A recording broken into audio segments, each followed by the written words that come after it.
அஸ்ஸலாமு அலைக்கும் வரஹ்மத்துல்லாஹி வபரகாத்துஹு.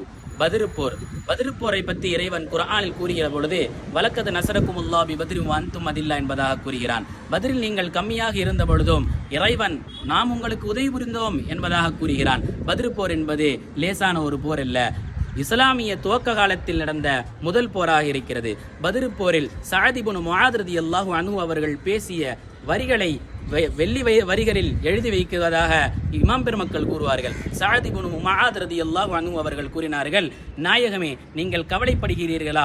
ஆமன்னா பிக வ ஸத்தக்னாக, உம்மை நாம் ஈமான் கொண்டோம், உம்மை நாம் உண்மைப்படுத்தினோம் என்பதாக சஅத் இப்னு முஆத் ரலியல்லாஹு அன்ஹு அவர்கள் கூறினார்கள். 313 பேர்களே இருந்தாலும் கூட இறைவன் மலக்குமார்களை சாறை சாறையாக இறக்கி அந்த எதிரி படைகளை 1000 பேர் இருந்தாலும் தோக்கடித்தான். 313 பேர்கள் சாதாரண பேர்கள் அல்ல, 313 பேரும் மிகவும் சக்தி வாய்ந்தவர்களாக இறைவன் அவர்களை ஆக்கி அருள் புரிந்தான். நாமும் அவர்களுடைய பேர்களை உச்சரித்து அவர்களுடைய பரக்கத்தினால் நம் வாழ்க்கையை வளமாகவும் செழிப்பாகவும் ஆக்கிக் கொள்வோமாக.